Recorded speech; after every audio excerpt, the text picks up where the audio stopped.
मेरी बहू तो चांद है चांद।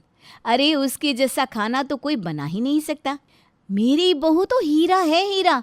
आपने सुना है कोई सास अपनी बहू के बारे में ये सब कहती रहती हो? नहीं ना?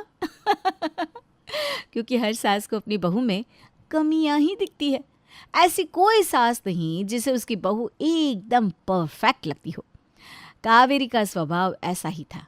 ज्योति को शादी किए 1 साल हो गया था, लेकिन वो आज भी उसमें कमियां निकालना छोड़ नहीं रही थी। अरे ज्योति कहाँ रह गई? तैयार हुई कि नहीं? अरे माँ, पहले वो सारे घर का काम कर रही थी। 10 मिनट तो दो उसे तैयार होने में कम से कम। ऐसे कौन से पहाड़ तोड़ रही थी जो अभी तक तैयार नहीं हुई? अरे माँ, तुम क्यों हमेशा ज्योति के पीछे पड़ी रहती हो? कितना ख्याल रखती है वो तुम्हारा। और तुम हो, जब देखो उससे ऐसे ही बात करती हो।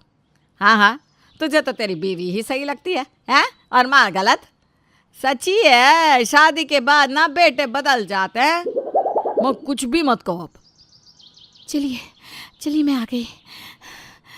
हाय हाय, ये कैसी तैयार हुई है तू बहू? बिल्कुल भी अच्छी नहीं लग रही। क्या हुआ माँ जी? अरे इतनी अच्छी तो लग रही है माँ, क्या दिक्कत है? अरे ना बाल अच्छे से बांधे, ना कपड़े पहनने का ढंग है, ना ही मेकअप अच्छे से किया है। मेरी तो नाक ही कट जाएगी आज शादी में। तुम माँ की बात मत सुनो, तुम बहुत अच्छी लग रही हो सच में। अब चलो, बहुत देर हो रही है। हाँ हाँ, अब कर भी क्या सकते हैं, बहू को बदल तो सकते नहीं। कावेरी ज्योति को नीचे दिखाने का एक भी मौका नहीं छोड़ती थी। घर में तो ताने मारती ही थी, लेकिन बाहर वालों के सामने भी वो ज्योति की बेइज्जती कर देती थी। अरे कावेरी, कैसी है तू? बहुत दिनों बाद देखा है तुझे। अरे ये तेरी बहू है ना? नमस्ते आंटी जी। और बताओ, आजकल कहाँ गायब रहती है? अरे अब तो बहू भी आ गई है, अब तो फ्री होगी तू। अरे मेरी किस्मत ऐसी कहाँ, तुम लोगों की बहुएं देती होंगी तुम्हें आराम। मैं तो अब भी घर संभालने में लगी हूँ। हाँ, थोड़ी बहुत मदद करवा देती है बहू, लेकिन अब भी ना सारे घर की जिम्मेदारी मुझी पर है।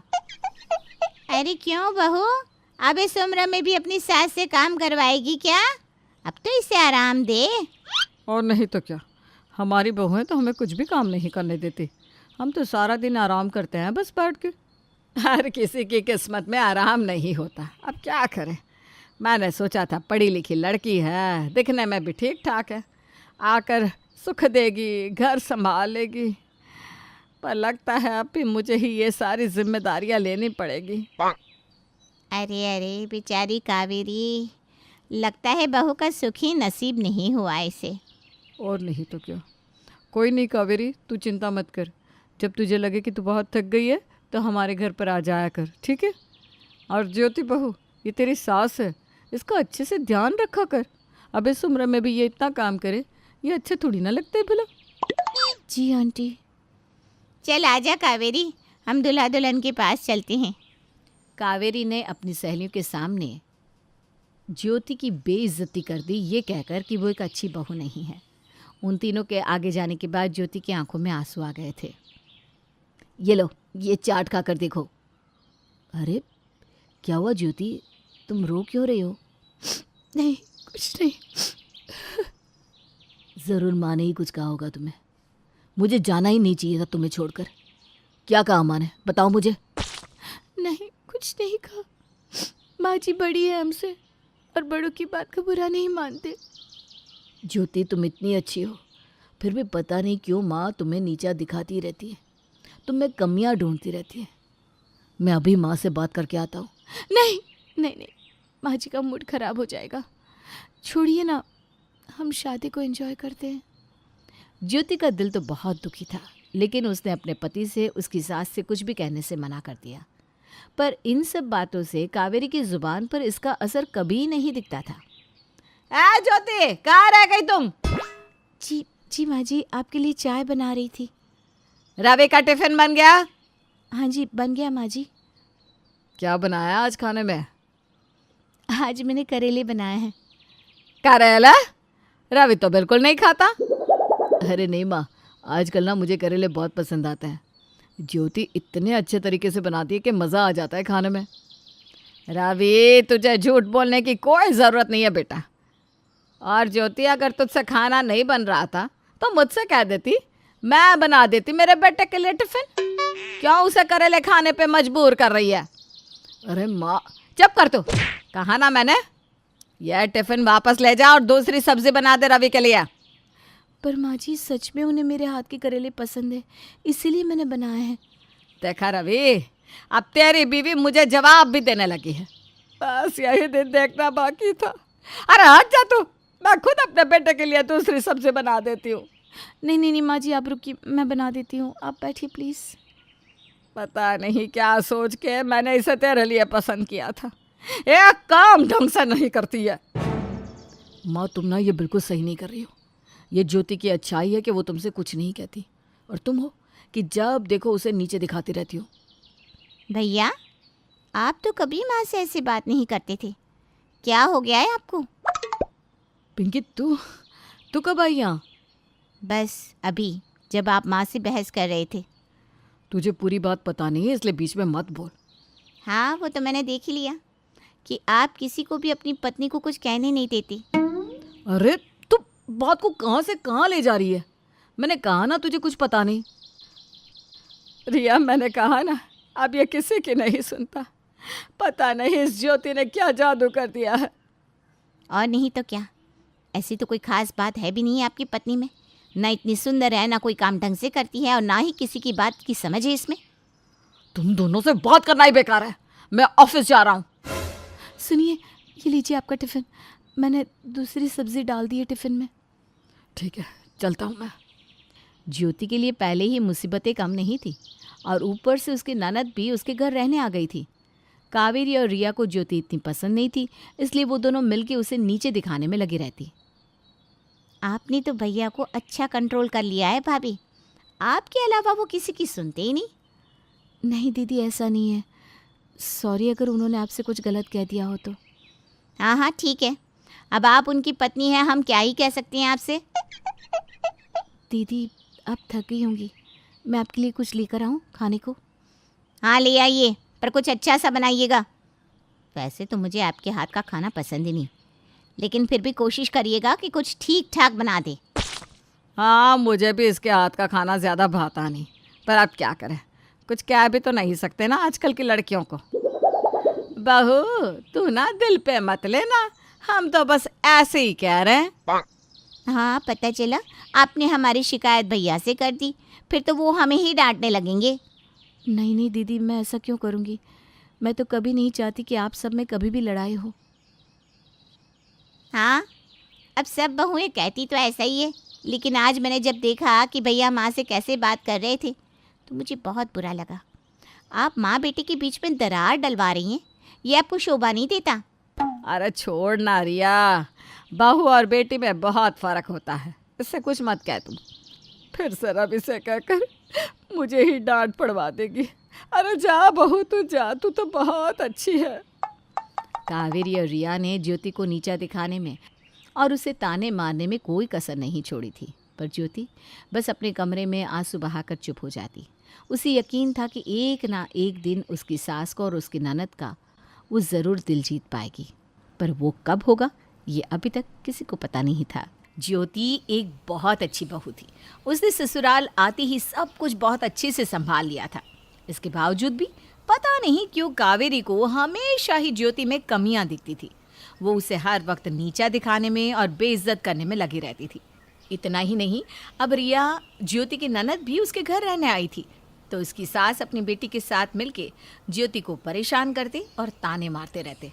लेकिन ज्योति ने अपनी कोशिश नहीं छोड़ी। उसे यकीन था कि एक ना एक दिन उसकी सास और ननद उसे ज़रूर पसंद करने लगेंगे। एक दिन जब रिया और कावेरी कमरे में बैठकर बात कर रहे थे, भैया बड़ा अपना बीवी का साथ देते रहते हैं। वही तो, अपनी बीवी के पीछे लट्टू है, पर किस काम का।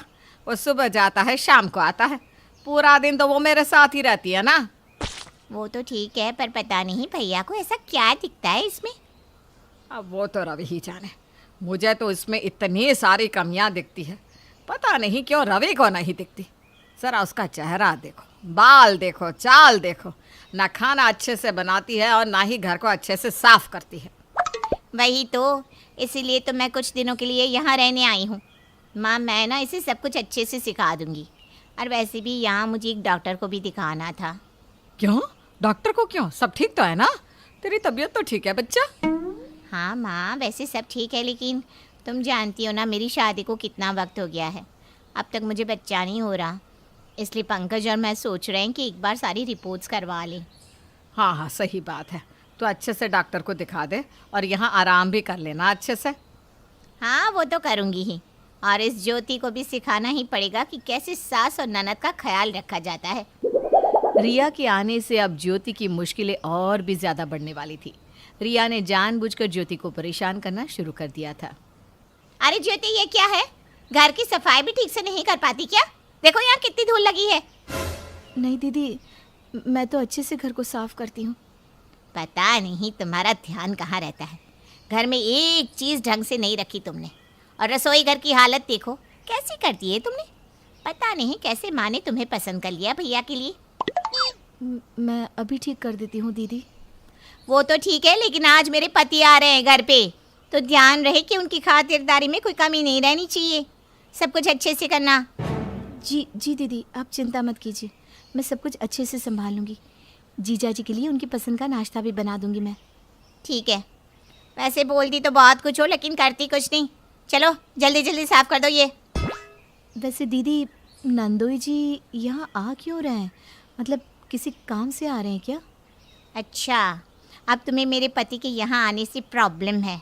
माँ, ये देखिए आपकी बहू क्या पूछ रही है मुझसे। नंदोई जी यहाँ क्यों आ रहे? बताओ अभी ने, हमारे इस घर में आने से भी दिक्कत है। अरे क्यों बात का बतंगड़ बना रही हो रिया? ज्योति बस इसलिए पूछ रही थी कि अगर वो यहाँ रुकने वाले हो तो उनका कमरा साफ कर सके।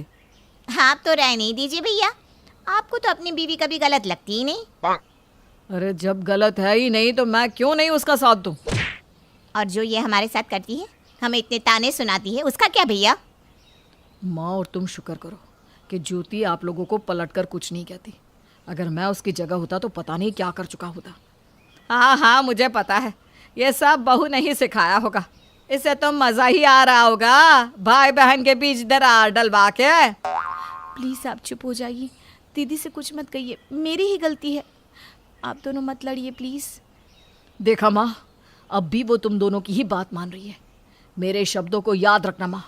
आज जो तुम और रिया ज्योति के साथ कर रहे हो, उसका तुम दोनों को एक दिन बहुत पछतावा होने वाला है। हाँ, पछतावा तो मुझे हो ही रहा है कि मैंने इससे अपने घर की बहू चुना। चल रिया, अपने कमरे में चल, यहाँ हमारी कोई नहीं सुनने वाला। रिया के आने के बाद अब ये रोज़ की बात हो गई थी कि कावेरी और रिया मिलकर ज्योति को खरी खोटी सुनाते। इतना ही नहीं, रिया ने ज्योति को अपने पति के सामने भी ताने मारने शुरू कर दिए। लीजिए नाश्ता कीजिए, जीजा जी आपके लिए बनाया है। हाँ, मना मत करना, कर लीजिए नाश्ता। पता चला फिर इसने भैया से शिकायत कर दी कि हम इसके हाथ का नाश्ता नहीं खा रहे। अरे वाह, ये कचौरी तो बहुत अच्छी बनी है सच में। पर इन्हें सबसे ज़्यादा मेरे हाथों की कचौरी पसंद है। मुझे तुम्हारे हाथों की कचौरी? पर तुमने तो कभी बनाई नहीं कचौरी। हाँ, लगता है मेरी प्यारी बहना को दिन में सपने आ रहे हैं। क्या रिया? आप चुप कीजिए ना, आपको कुछ नहीं पता। हाँ, सब कुछ तो तुम्हें और तुम्हारी माँ को ही पता होता है ना। बिल्कुल सही कहा आपने बहनोई जी। आप तो बड़े ही मजाकिया हैं दामाद जी। वैसे आपने अपॉइंटमेंट तो ले ली है ना डॉक्टर से? हाँ, मैंने ले ली है और आज रिपोर्ट्स भी आ जाएंगे। वैसे मुझे और ज्योति को भी आपको एक खुशखबरी सुनानी थी। ज्योति माँ बनने वाली है। अरे वाह, बधाई हो साले साहब। अरे मैं दादी बनने वाली हूँ। बधाई हो माँ। अरे बस तू भी जल्दी से खुशखबरी सुना दे। जी। कावेरी के घर में खुशियों ने दस्तक दे दी थी, लेकिन रिया के ज़िंदगी में गम के बादल छा गए जब उसे पता चला कि वो कभी भी माँ नहीं बन सकती थी।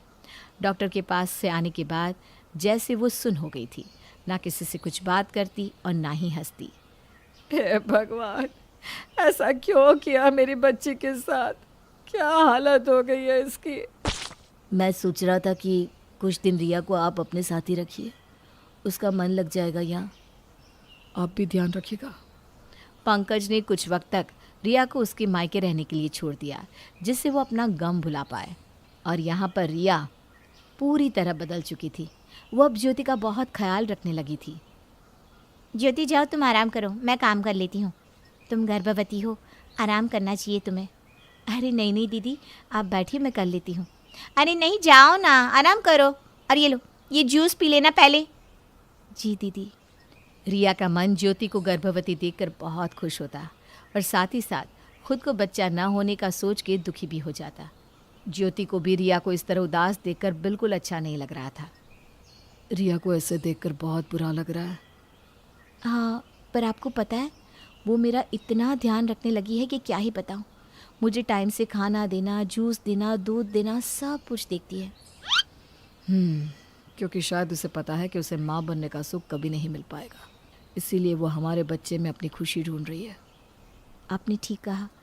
मैं भगवान से प्रार्थना करूंगी कि उनकी गोद भी जल्द ही भर जाए। माँ, क्यों तुमने ज्योति को खाना बनाने को कहा? मैं बना रही थी ना। अरे मैंने तो बस सब्जी बनाने को कहा है, और कोई काम नहीं दिया मैंने उसे। माँ, इस वक्त उसे हमारे प्यार और साथ की ज़रूरत है, इसलिए ज्योति को खुश रखा करो प्लीज़। अरे हाँ हाँ, समझती हूँ मैं। आगे से मैं कुछ भी नहीं कहूँगी। बस मैं जानती हूँ तू कुछ कहती नहीं, पर तू भी उस बच्चे के आने की राह देख रही है ना बेटा। हाँ माँ, मेरे नसीब में तो ये खुशी आने से रही। मैं ज्योति के बच्चे को देखकर ही खुश हो जाऊंगी। देखते ही देखते वक्त बीतता गया और ज्योति ने एक प्यारी सी बच्ची को जन्म दिया। रिया, ज्योति तुझे अंदर बुला रही है। माँ और पंकज, आप भी अंदर आ जाओ। हाँ ज्योति, क्या हुआ? सब ठीक है ना? गुड़िया तो ठीक है ना? उसे कुछ हुआ तो नहीं? अरे नहीं दीदी, गुड़िया बिल्कुल ठीक है। वो बस माँ के पास जाना चाहती है। ये लीजिए आपकी बेटी। ज्योति, मैं जानती हूँ आपने इस बच्ची का कितना इंतज़ार किया है, इसलिए आज से ये बच्ची आपकी है। आप इसकी माँ हैं। भगवान ने मुझे माँ बनने का सौभाग्य दिया है। मैं और रवि एक और बच्चा कर लेंगे। ज्योति, मैं तुमसे माफ़ी मांगने की भी काबिल नहीं हूँ। हमने तुम्हारे साथ कितना गलत किया, तुम्हें न जाने क्या क्या कहा, और तुमने आज मुझ पर इतना बड़ा एहसान कर दिया।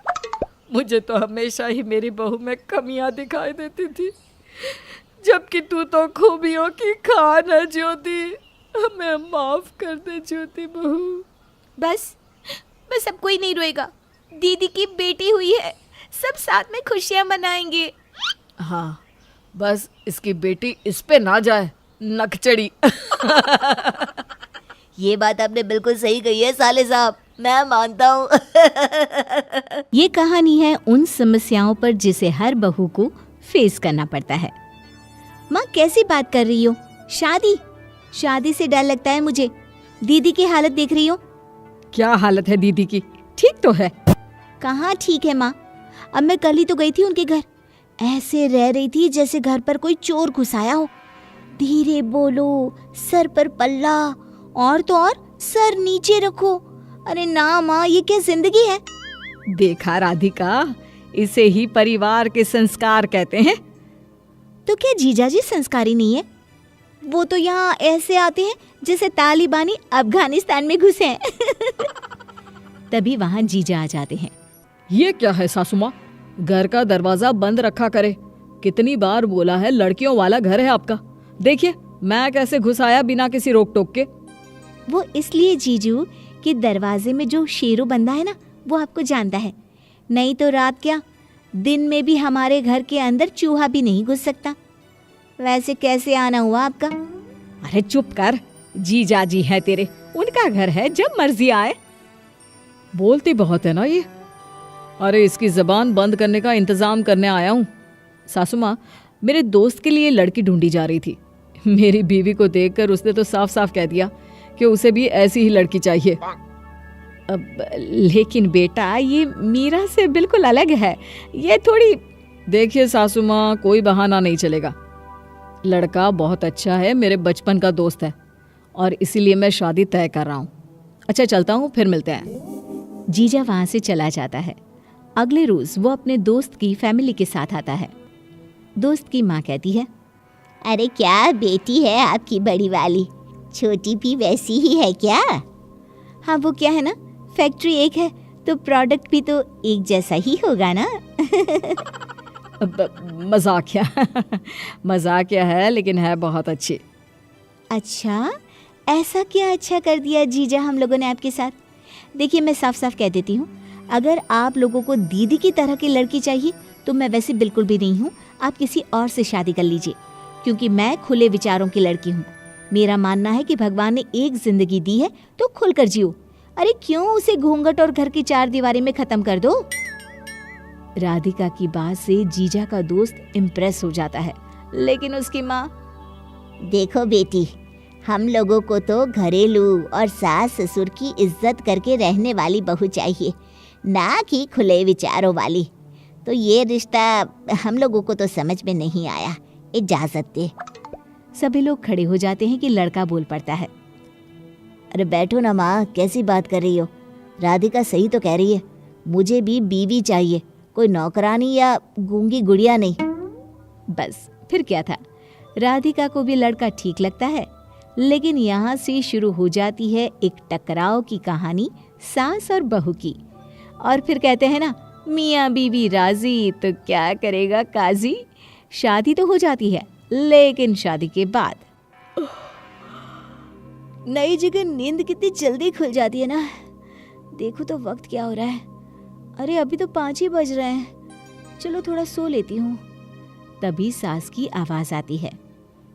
बहू, अरे ओ बहू, नहाकर कमरे से बाहर आ जाओ, जोत बत्ती का वक्त हो गया है।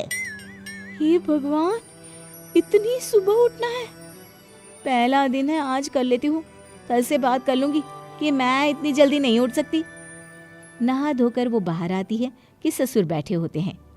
सर पर पल्ला रख ले बेटा, ससुर बैठे हैं। कौन कहता है कि सास माँ और ससुर पिता होते हैं? अरे कभी किसी बेटी ने पिता से पर्दा किया है क्या? हे भगवान, रजत उठे तो बात करती हूँ। पूजा पाठ के बाद सास किचन में जाती है। माँ जी, क्या बनाना है? देख, सब्जी मैं बना देती हूँ। वो क्या है ना, तेरे हाथ की तो सब्जी कोई खाएगा नहीं, क्योंकि किसी को पसंद ही नहीं आएगी। राधिका का मन तो करता है कि जवाब दे दे कि खाना मैं भी अच्छा बनाना जानती हूँ, लेकिन ये घर नहीं, ससुराल है, और ससुराल की कहानी तो अलग ही होती है ना।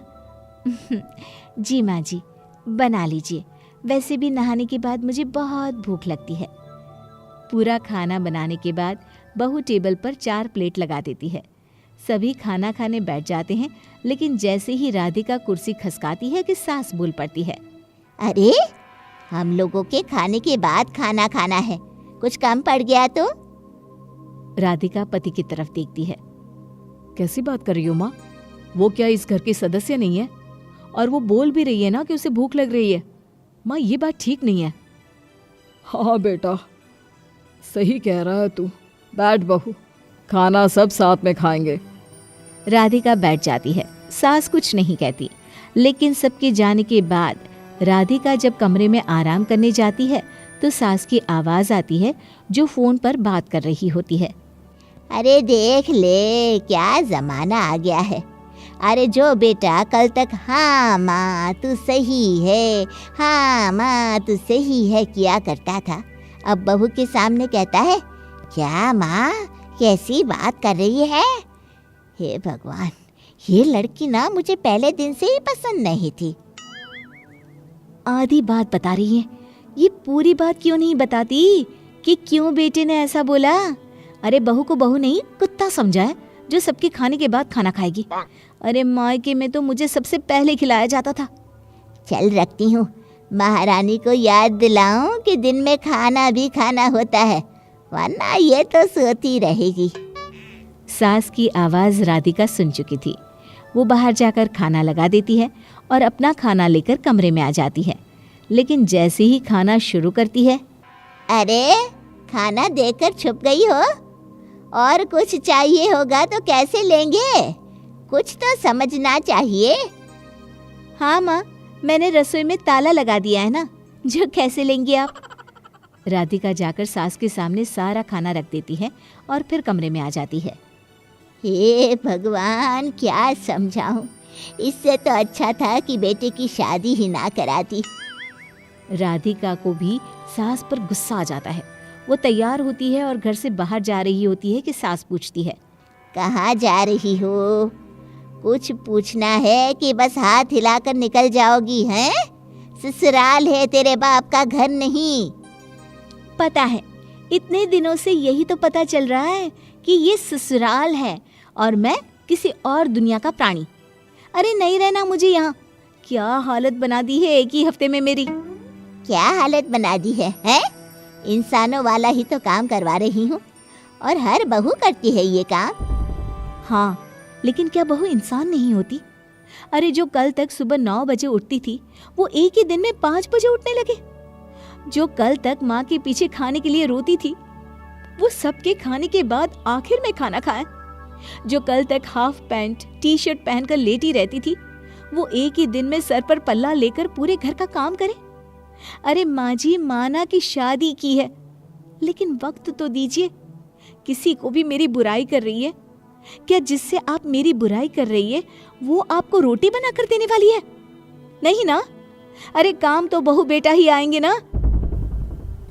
हाँ बहू, तू ठीक कह रही है। मुझसे गलती हो गई, मुझे माफ कर दे। चल, हम दोनों तेरे साथ तेरे मायके चलते हैं बस, और शाम को लौट भी आएंगे हम माँ बेटी।